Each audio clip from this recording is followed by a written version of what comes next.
XRP to a $1 trillion market cap? How could this even be possible? Well, we're going to show you in today's update. And so I can save you some time. We're talking about an XRP price, assuming a $1 trillion market cap with a rounding off to a 57 billion XRP circulating supply. It's going to bring you to about $17.5 to $18 XRP. If you think it's impossible, let me show you just how easy this could be using documentation provided by the Bank of International Settlements, Bank of America, and taking a look at other financial experts, their opinion on this matter. Now we're talking about a market cap multiplier effect here. Basically, how much capital needs to come into these assets and which market cap multiplier do we apply to these cryptos based off of how much of the asset is held as a store of value or a speculation or as payments. So without further ado, let's get right on into this update. You're not going to want to miss it. Make sure you guys have subscribed and hit that notification bell so you don't miss any of our updates, and all of our community resources are available at zachrector.com. Let's take a look here. Check it out, folks. Talking about assets under management and a little bit of inflows. How about 21 shares breaking 100 million assets under management for their Ripple XRP ETP? That's right, folks. Some people forget that we already have ETPs live in Europe and in other areas. And we have a few that are under the approval process right now, looking for those to go live during this bull run. That's going to be massive. So a huge shout out to 21 shares for getting in early. They're reaping the benefits of this, already surpassing 100 million assets under management. Now, Crypto Insight UK here, I'm going to share a few posts here from Will, because Will gets it. He says, it's a meme coin super cycle. You've been seeing. The only thing that's outperforming XRP and XLM right now is pretty much the meme coins. Look at mimetic values. Add in 7 years of accumulation. Sprinkle some utility, and you have XRP. What don't you understand, Anon? XRP is struggling with ST retracement levels. A clean break of $1.22 should start the journey to $2.10. So Will says that's the level that we need to break and hold before we can continue our journey all the way up to a $2 XRP. But we're just getting started, folks. We are about to experience what happens on the break of a 1,000-day range. That's how long XRP's been consolidating, right? Potentially even a 2,500-day range. The longer the base, the higher the space. Prepare for madness. This is from Will. The longer the base, the higher in space we go. This thing is ready to launch. Now, the reason why I got inspired to make this video is because Ocean XRP put out this tweet. He says, XRP 1 trillion market cap is the top. Bookmark it. Well, I thought, let's go have some fun. Let's run with this and let's see if this is possible, what it would take to get to a $1 trillion market cap for XRP and what price that would mean for our XRP. So I headed on over here to my handy dandy market cap calculator. So I rounded off. Right now we're at like 56.9 billion circulating supply, but I'm kind of a doofus moron, so I like to keep the maths simple. 57 billion for our circulating supply, and we're looking at a 1750 XRP price. That's going to bring us to a market cap of 997.5 billion. So we're looking at basically $17.5 to $18 XRP, assuming our circulating supply remains the same. Now that can fluctuate, but once again, we're just rounding off to make the maths simple. So basically, to reach a $1 trillion market cap, $17, $18 XRP. That's what we need. How do we get there? Well, what I'm going to show you here next, this is the Crypto Multiplier, which is a PDF white paper document that was actually put out by the Bank of International Settlements. Now, in this document, what they are looking at here, the paper develops the concept of a crypto multiplier, which measures the response of a cryptocurrency's market capitalization to the aggregate inflows and outflows of investor funds. Building on the quantity equation, we derive the value of the crypto multiplier. The multiplier is likely to be larger than 1, so that an inflow or outflow of $1 of investors' funds affects the market capitalization of a cryptocurrency by more than $1. So basically, $1 of XRP, $1 comes into XRP, we're going to see a multiplier effect on that market cap of 4 or 5x, or maybe even more, depending on who you ask. Now, we look here at this documentation. This is the white paper. I'm here on page 6, And it explains the equation right here, right? The crypto multiplier equals the ratio between the total number of existing coins and the number of coins that are used to make payments. Now, right now, right, we have about a 57 billion circulating supply. How much of that supply is actually used for payments, right? Is it 10%? Are we talking about 5.7 billion? I think it's actually a lot less, right? A lot less. And so when you look at their math, they say the inflow of a single dollar of aggregate investor funds is expected to increase the market capitalization of the cryptocurrency by approximately a single dollar if you assume that all coins were used to make payments. So if all coins were used to make payments, then $1 of inflow would equal, an increase of market capitalization by approximately a single dollar. By contrast, though, if the number of coins used for payments were only 5% of the existing coins, then the crypto multiplier would equal 1 divided by 0.05 equaling 20. So your market cap multiplier would be 20. In this situation, the change in the market capitalization of the cryptocurrency would be approximately as much as 20 times the aggregate inflow or outflow in investor funds. It is noteworthy that the crypto multiplier takes values of at least 1, so that the market capitalization must change by a larger amount than the aggregate inflow or outflow of investor funds. Okay, bring this back to XRP. What does this mean?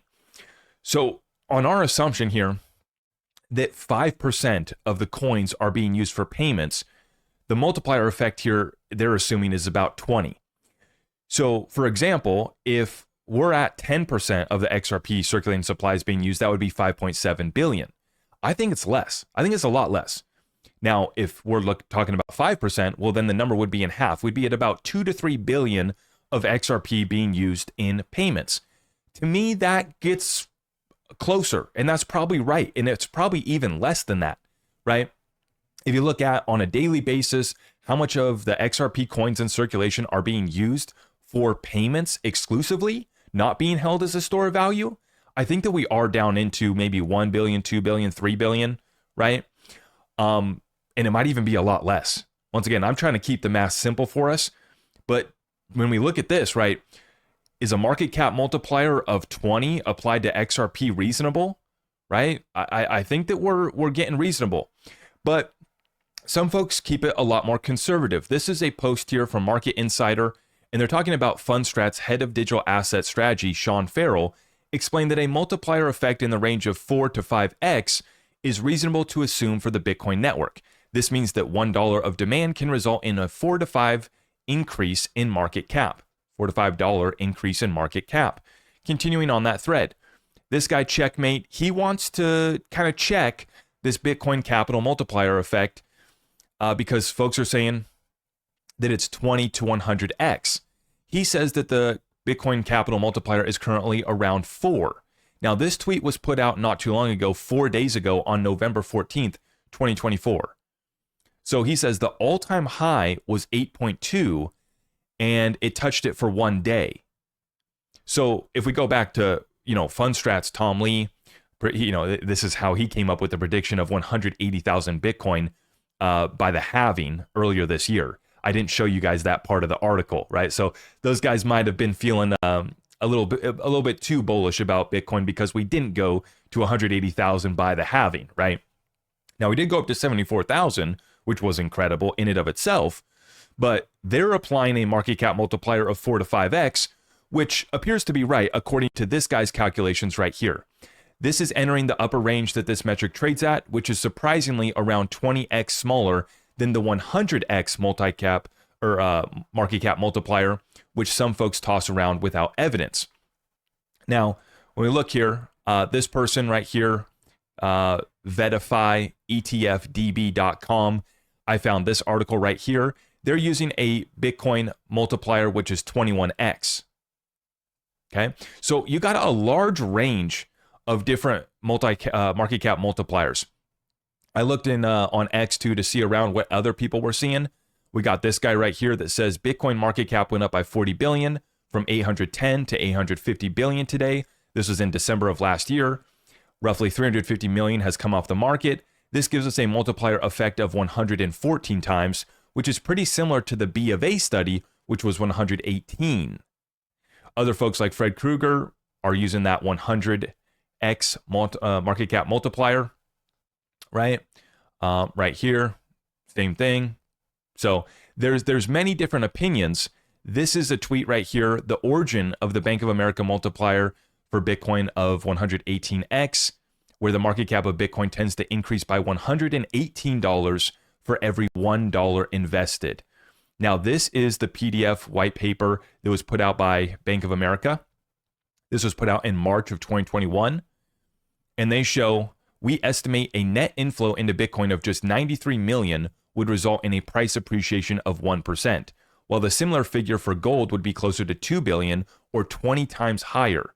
In contrast, the same analysis for the 20-year treasuries shows that multi-billion money flows do not have a significant impact on price, pointing to the much larger and stable nature of the US Treasury markets. So I run through all this, showing you this documentation to show you that the Bank of International Settlements, they're willing to look at market cap multipliers all the way up to 20x. Traditional Wall Street folks are looking at 4 to 5x. By some guys' calculations, you're looking at about an average of 4, sometimes going up to about 8 as the all-time high. When you look at B of A, they're showing you these types of metrics, which, you know, we're in the 118x market cap multiplier range. So let's get back to XRP and let's talk about this. Right now, XRP is over a $60 billion market cap. I'm going to round down and keep the math simple. So we're assuming that we're at a $60 billion market cap for XRP. We need to grow by 940 billion. How do we grow by 940 billion? Well, if we're using a market cap multiplier of 20, we would need a net inflow of $47 billion into XRP.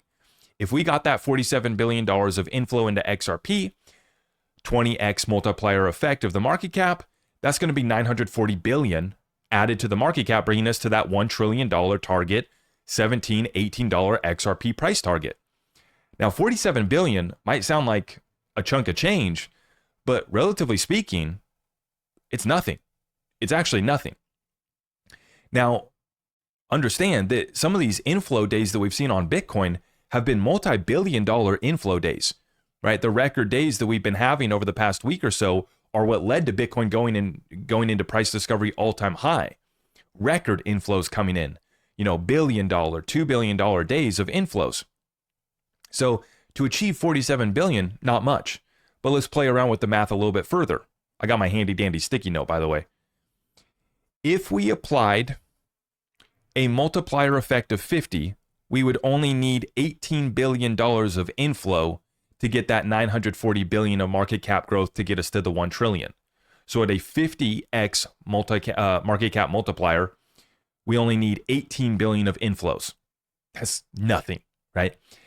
If we round off at a 100x market cap multiplier, we literally only need 9.4 billion of inflows to gain or grow 940 billion of market cap. Now, I'm keeping the math simple. You guys can play with it. Up, down, left, right, circulating supply, go up, down. However you want to play with this thing, you can keep on playing with the math. I wanted to demonstrate a simple exercise to show you guys that it's possible. We're still learning how to apply this market cap multiplier to these assets. Now, as it was noted by Bank of America, gold is much more stable, and then even more stable than that would be treasuries. When you compare that with crypto, it's much, much different. And then you also have to factor in how much of the coins in circulating supply are being used in payments. Now, for Bitcoin, that number is very low, which is why that market cap multiplier is very high. For XRP, I actually think it's very similar. Consider the fact that most of us in the XRP community, right, we're holding our bags. We're not using our XRP for payments, right? I would argue that well over 90% of the XRP in circulation is being held and not being used for payments. Might even be 95%. It might even be 99%, right? We might be at like 1% of the circulating supply is actually being used on a daily basis for payments. Like, you know, a few hundred million XRP, or even, you know, a billion XRP, right? 2%, 1 or 2% of the circulating supply is being used in payments. So the market cap multiplier based off of the Bank of International Settlements, right, would be approaching that 80 or 100x if we were down to 1%, because their assumption was 5% of the asset is used in payments, market cap multiplier of 20. So if you divide that by 5, only 1% of the supply is being used for payments, your market cap multiplier goes up to 100. So you guys play with the math, you guys tell me, but this definitely is not impossible. And the final point that I'm going to make, we're talking about billions and tens of billions coming in. I just shared in my last update that Franklin Templeton, right, they're talking about bringing 1.7 trillion of assets under management that they have, bringing that on chain. And that's just tokenizing value on chain, not even getting into the payments aspect of it too. And the payments aspect of it needs to be included in your thesis here as far as how much XRP is going to get burned through the use of payments and every transaction burning XRP. The other thing, the difference between XRP and Bitcoin is that for Bitcoin, not really anything's getting tokenized on Bitcoin. Like you have some silly stuff taking place, but on the XRP ledger, for every token that's created, more XRP is getting locked up. For every token that's created that somebody wants to buy, they have to create a trust line, more XRP is getting locked up. And an asset like XRP that's designed for payments, its primary use case is payments and derivatives. More and more payments are set to be happening, which actually burns more and more XRP. So both end up being positive catalysts for XRP price. So like I said, you guys play with the maths. You guys have fun with it. Let me know what you think. Assuming a 100x market cap multiplier for XRP, we only need about 9 or 10 billion to come into XRP right now to see us achieve $1 trillion market cap. You want to run with more conservative assumptions? If we run with the 20x market cap multiplier that the BIS lays out, you're talking about 47, 50 billion of net inflows to get XRP to $1 trillion, to get XRP to a $17, $18 price target. Sounds pretty damn good to me. You guys let me know. I hope that you guys are having fun out here. This bull run is just getting started, and we're having fun with it. Either way you play around with the mass, it's not going to take much. And the final point is that there's a whole lot of money coming in. Not just billions, not just tens of billions. We're talking about trillions, hundreds of trillions, and literally quadrillions of dollars of value set to get tokenized on the blockchains and set to be moving liquidity on these blockchains as well. If you guys appreciate what we're doing, you guys know what to do for me. We got to smack it and tap it and share it out far and wide before we head on over to ZachRector.com and take advantage of all the community resources we have available for you guys. I appreciate your support. We'll see you in the next one. God bless you all. I am your host, Zach Rector. I really appreciate all of the love and support. If you want to support the channel, just remember that you can start by smashing that thumbs up for me, sharing this content far and wide, and everything else is at my website.